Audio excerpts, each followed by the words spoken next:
से यह कहना चाहूंगी, मेरी बहनों, इस क्रूर परिवेश में आपकी पीड़ा सुनने वाला कोई नहीं है। यह बात आपको स्वीकार करनी होगी। यही सत्य है कि जब तक महिलाओं ने अपनी न्याय, सुरक्षा, अधिकारों की लड़ाई स्वयं नहीं लड़ी, आपको आपका अधिकार देने वाला कोई नहीं है। अन्यथा पिछले 45 दिनों से आप लोग धरना प्रदर्शन में बैठे हुए हो। आप हमें बताइएगा कि 70 विधायकों में, धरना स्थल की बात कर रही हूँ मैं, हालांकि हम 2 विधायकों से मिल चुके हैं, लेकिन 70 विधायकों में एक भी विधायक को हमारा धरना स्थल पर आया। यदि सरकार तुम्हारे पक्ष में है तो कितने विधायक धरना स्थल पर आए? यदि विपक्ष तुम्हारे पक्ष में है तो जो जीते हुए विपक्ष के विधायक हैं वो कितने तुम्हारे धरना स्थल पर आए? यदि तुम्हारे जात, तुम्हारे धर्म, तुम्हारे परिवार, तुम्हारे समाज के लोग तुम्हारे पक्ष में हैं तो एक भी व्यक्ति को बताइएगा जो आपके धरने स्थल में आया होगा। इससे पता चलता है कि इस देश की मातृ शक्ति का सिर्फ और सिर्फ इस्तेमाल किया जाता है, यूज एंड थ्रो किया जाता है। दुर्भाग्यपूर्ण बात यह है कि जब इस देश की मां बहन बेटी का बलात्कार होता है उसके लिए भी राजनीतिक इस्तेमाल किया जाता है। आप लोगों ने नैनीताल में देखा होगा, एक हमारी बेटी के साथ 72 साल का पापी बलात्कारी उस्मान ने बलात्कार किया, तो उस बेटी के पक्ष में एक और बेटी को बलात्कार करने की धमकी दी गई। बताइएगा तुम क्या बचा रहे हो, तुम क्या संदेश देना चाहते हो? किस मतलब तुम बलात्कार के उसमें बलात्कार दोगे, क्या करोगे? ऐसे में नुकसान तो महिलाओं का ही होगा ना। क्या यही तुम्हारी मानसिकता है ना? तो इस देश में महिलाओं के बलात्कार के भी राजनीतिक रोटियां सेकी जा रही हैं, सिलेक्टिव मुद्दे उठाए जा रहे हैं। हमें इसका बहुत ज्यादा खेद है। इसलिए मैं माता शक्ति से कहना चाहूंगी, आप ही अपने आप को बचा सकते हो। एक गीत शोभा जी की कविता कि उठो द्रौपदी, शस्त्र उठा लो, अब खाना नहीं आएगा, अब गोविंद ना आएंगे, है ना? अपनी चीर हरण स्वयं बचा लो, अपना चीर, तुम्हारे गोविंद अब नहीं आएंगे। तुम्हें स्वयं ही अपने अस्तित्व को बचाना होगा, अपनी अस्मिता को बचाना होगा, अपने अधिकारों को छीन कर लेना होगा। और हम भी देखते हैं कि कौन तुम्हें तुम्हारा अधिकार नहीं देते। मैं तो कह रही हूँ, इस मन से, खुले मन से कह रही हूँ कि मेरे उत्तराखंड वासी, मेरे मातृ शक्ति सिर्फ एक हफ्ता के लिए मेरे साथ खड़े हो जाए।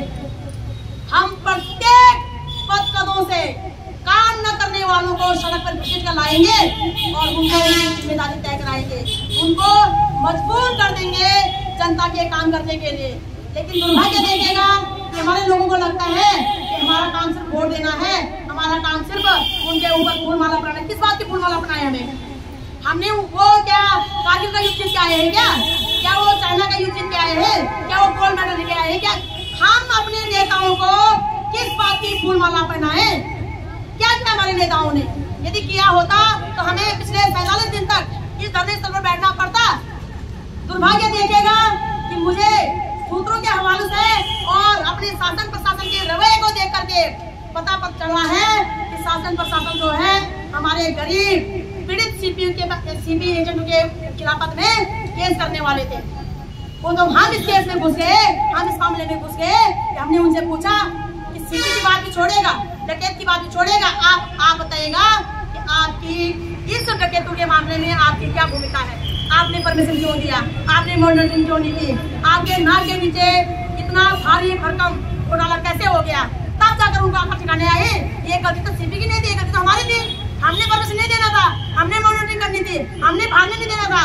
और अब हमने कठोर कार्रवाई करके अपने माता की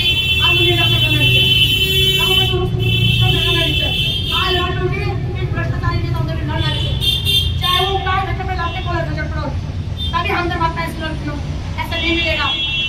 हम लोगों को एक होना पड़ेगा और जहाँ जहाँ मंत्री संतरी बैठते हैं उनके घर के बाहर बैनर लगाना पड़ेगा, उनसे उनकी जिम्मेदारी पूछनी पड़ेगी। सेना अपना काम कर रहा है, हम अपना काम कर रहे हैं, तुम बताओ तुम अपना काम क्यों नहीं कर रहे हो? तुम क्यों नहीं लोगों की सुरक्षा कर रहे हो? क्यों नहीं लोगों का रोजगार दे रहे हो? तुम क्यों नहीं लोगों को पैसे दे रहे हो? तुमने क्यों ऐसे ठान लगे तुमको नेशन दिया? क्यों हमें अपनी का शिकार बनाया? क्यों बनाया तुम लोगों ने? कहीं ना कहीं उनका तो घोटाला है, कहीं ना कहीं तो समीर अग्रवाल हो तब पैसे हो तब तुम किस बात हुई सर? बिल्कुल बहुत से लोग अपना कि मैं लेके पैसे, इसका मतलब वो गृह मंत्रालय भर्ती जमा या मतलब कृषि मंत्रालय भर्ती या मतलब आप प्रधानमंत्री भर्ती या मतलब की सरकारी भर्ती से मैं और हमारा सरकार में निकल भरोसा पाके तो सरकार में करो क्या पकड़ रहा हूं।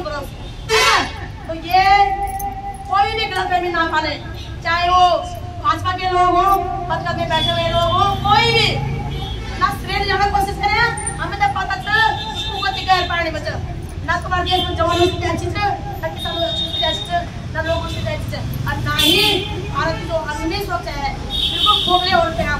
बालू के ढेर में बैठे हुए हैं। हम आर्थिक दृष्टि से, सामाजिक दृष्टि से खोखले हो चुके हैं। आप लोगों को पता ही नहीं चल रहा है। तुम बेरोजगारी देखा 85 करोड़ लोग जीवित छन, सरकार का जीवित छन। अगर अच्छा हालत रहे हमारी तो कमाए का खाना ना हम लोग 85 करोड़ लोग दे ना सकते तो किले पानी क्या उड़ा सुना सुकान ना मुझे फोटो लगावा तुम लगा मार मेरे ठगी के लेके आए है ना। तुम कहां शांति रूप में पड़े हुए तुम लोग। तो मैं बहनों से कहूंगी आप लोग को बिल्कुल चिंता करने की आवश्यकता नहीं है ना। हमारे पास बहुत ऑप्शन है। ऑप्शन ये है हमारी सरकारें इमरजेंसी फंड बना करके हमारा पैसा जल्द से जल्द और सम्मान सही वापस करें। दूसरा ऑप्शन सरकार के पास ये है सरकार जिसने बनी करी है उसकी संपत्ति को पूर्ति करके जल्द से जल्द हमारा पैसा हमें सम्मान सही वापस करें। अन्यथा हमारी बात चुनाव करनी चाहिए हम सरकारों पर कान पीटी बनोड़ और मुख्यमंत्री की, प्रधानमंत्री की, गृह मंत्री की और कृषि मंत्री, अंतर्गत मंत्री उन सभी टोटल होड़ अंतर्गत सभी तो छोड़ो नंबर चाहे आपको हो चाहे बस को चाहे मंत्री को चाहे ट्राइब हो तब शर्म तुमको आएगी, तुम्हें शर्म आएगी कि तुमने अपनी हाल क्या हालत करा दी है। तो हम अपना अधिकार मांगते नहीं किसी से भीख मांगते। शासन प्रशासन होश में आए। से भारी संख्या में सड़कों पे उतरने की कोशिश करोगे तो साथियों हमें यह बात जाननी पड़ेगी कि पद हमारा, वोट हमारा, टैक्स हमारा, उम्मीदवार हमारे, शासन हमारा, प्रशासन हमारा।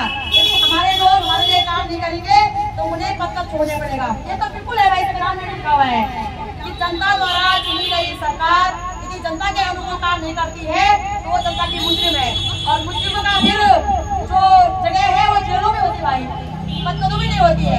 या तो उन्हें काम करना पड़ेगा या पद को छोड़ना पड़ेगा, है ना। तो ये जिम्मेदारी हम लोग आज भी एक बात बहुत ही पूर्ण चाहूँ कि कि हम लोग अब ना ताकि हम लोग बाहर निकलना बहुत ही मतलब उदासीन चरित्र है हमारे भारत में होगा ना, है ना। काश हम लोग तब बाहर निकल जाता जब पेटेंट की तैयारी हुई वैसे तो काफी जाकर हो जाता हम लोग। क्या हमेशा है हमारे धार्मिकता पे, हमेशा है हमारे राष्ट्र पे, इसलिए सभी भाई बहनों एक भी अपराध नहीं करेंगे, हिसाब लेंगे। वार्ड मेंबर से लेकर के सीएम पीएम सबकी जिम्मेदारी हम तय करेंगे। मुझे पूछेंगे कि जनता के प्रति तुम्हारी क्या जवाब दे रही है, जवाब देनी है, क्यों नहीं जवाब दे रहे हो। हमारा स्पष्ट मानना है क्योंकि हम भी इसी सिस्टम के हिस्सा हैं। तो हम चाहते हैं कि हमारा मुख्य जो श्री पुष्कर सिंह धामी जी हैं वो आपातकालीन राहत कोष बनाए, उत्तराखंड के 25 लोगों का पैसा अविलंब उन्हें वापस करे। आप भी फ्री, हम भी फ्री, अन्यथा आपको पद छोड़ना पड़ेगा, बिल्कुल छोड़ना पड़ेगा। 25 लाख लोग सड़कों पे उतरेंगे जब इन्हें वहाँ से भागना पड़ेगा, इनकी जवाबदेही तय होगी। ये तय आपको करना है कि आप अपने अधिकारों की लड़ाई लड़ना चाहते हो या फिर शोषण करना चाहते हो सदियों से। और बात सिर्फ ये अधिकार होनी चाहिए, वो तो लोग रहते कैसे लड़ने चाहिए, वो तो शिक्षा बढ़ा कैसे लड़ने चाहिए, वो तो हम यह भी सवाल करते हैं कि 37 ब्रांच उत्तराखंड में खुली थी तब प्रशासन कहाँ था हमारा, अभी इस कंपनी को भर्ती घोषित किया जा रहा है। तो क्या हमारा जो कृषि मंत्रालय वो भर्ती है, क्या हमारे द्वारा चुनी गई सरकार भर्ती है। जब आप भर्ती हो उनको भर्ती लोगों को लाइसेंस भी दिया लोगों को भरने के लिए। तो सरकार जो है अपना सरकार को ठिकाना जो हमारे सामने वोट आने चाहिए क्यों भर्ती सो तो भर्ती तो चली गई ऐसे और अगर श्रेष्ठ अर्थी तो भाग लेंगे, है ना।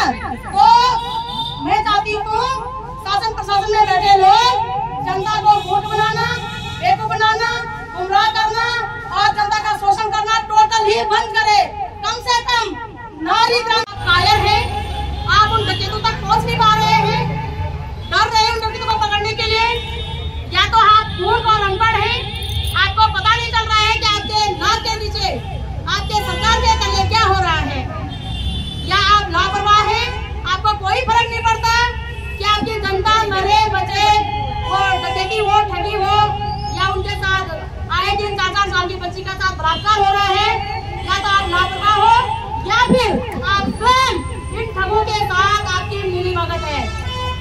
अपना रोल बताना पड़ेगा जनता के सामने, क्योंकि हमने आपको संवैधानिक तरीके से चुनकर उन पद पदों में भेजा हुआ है। आपकी नैतिक जिम्मेदारी बनती है कि आप अपनी जनता के प्रति अपनी जिम्मेदारी तय करें। आप किसी भी सूरत में बच नहीं सकते हो। हमारी तरफ से आपके लिए एडवाइजरी है, चाहे आप संदेश समझे, चेतावनी समझे या सलाह समझे, या तो आप 1 तारीख से पहले आपातकालीन राहत कोष बना करके हमारे लोगों का पैसा सम्मान से उन्हें वापस दें, या समीर अग्रवाल को पकड़ के लाए, उनकी संपत्ति कुर्की करें, हमारे लोगों का पैसा दें, या आप फर्स्ट एक्ट के तहत हमारे लोगों का तिगुना पैसा वापस दें, या फिर आप पद अविलंब खाली करें। ऐसे कायर, निकम्मे, अनपढ़, मूर्ख लोगों के पद में बैठने की कोई आवश्यकता नहीं है। ये न केवल जनता के लिए घातक है, भारत की साख के लिए घातक है, उत्तराखंड के राज्य के लिए घातक है, ये पीड़ितों के लिए घातक मात्र नहीं है। ये दुर्भाग्यपूर्ण बात है कि राज्य के नाम पे, गृह मंत्रालय के नाम पे, हमारे ये कृषि मंत्रालय के नाम पे 12 सालों में कंपनी चल रही है और हमारे सरकारों को कानों कान खबर नहीं। क्या इतनी मूर्ख सरकार है हमारी, या फिर ये गूंगे बहरे अंधे हो चुके हैं, इन्हें कुछ दिखाई नहीं दे रहा, सुनाई नहीं दे रहा, ये सुनना नहीं चाहते हैं, ये जानना नहीं चाहते हैं कि उत्तराखंड से 25 लाख लोग और देश से 42 करोड़ लोग आखिरकार इतना प्रभावित क्यों है। ये पूरे विश्व का महा घोटाला है जिसमें 42 करोड़ लोग पीड़ित हैं, यानी कि देश के 1/4 हिस्सा पीड़ित है इस विषय में। ये दुर्भाग्यपूर्ण बात है। हमारा मानना है कि जब सरकारों के नाम पे हमारे लोग ठगे गए तो फिर हमारे पास कोई चारा नहीं बचेगा। हम निकम्मी सरकारों के पोस्टर बना करके सरकारों के नाम पे सभी माताएं बहनें चंदा वसूल करेंगे, फिर हम अपने तरीके से पैसा लोगों का भरेंगे। जब निकम्मी सरकार चुकाने में नाकाम है, इन्हें पता होना चाहिए अपनी जिम्मेदारी का। मैं हैरान हूँ साथियों, और मैं कभी कभी बहुत ही ज्यादा अफसोस मुझे होता है कि मैं अगर इंडिविजुअल, आप लोग समझते हैं कि हम एक आम नागरिक है, मुझे रातों को नींद नहीं आती इस विषय में कि हमारे लोग कितने परेशान हैं। लेकिन जिनके हाथों में यह जिम्मेदारी है, जिन्हें हमने पद में बिठाया हुआ है, वो सो कैसे रहे हैं, वो खा कैसे रहे हैं, मैं हैरान हूँ। हमारे देश के एक महान प्रधानमंत्री जी थे लाल बहादुर शास्त्री जी, तो उन्होंने कहा था कि जब तक बोला देश की जनता गरीब है, हमें कोई हक नहीं है अच्छा खाना खाने का, अच्छे कपड़े पहनने का। उन्होंने उस समय बोला था। आज हमें किसी सदी भक्त भारत में नागरिकों के साथ से ज्यादा पद में बैठे लोगों को संविधान की पालना करना चाहिए, संविधान की संप्रभुता, संविधान की अखंडता रखनी चाहिए। ऐसा नहीं है कि मैं पद का मनमानी कर सकूं, है ना। उन्हें पहले संविधान के दायरे में रहकर काम करना चाहिए। हम इस मंच के माध्यम से कहना चाहेंगे, यदि 30 मई को जो बेटे पिता के संदर्भ में हमारे पक्ष में नहीं अगर केस आया तो हम नहीं मानेंगे उस केस को, हम उसके अगेंस्ट जाएंगे। मामला हमारे पास पहुंचा है ना, पहुंचा नहीं हो, बिल्कुल क्यों नहीं होना चाहिए। यदि राजनीतिक दबाव में, यदि पद के धौंस में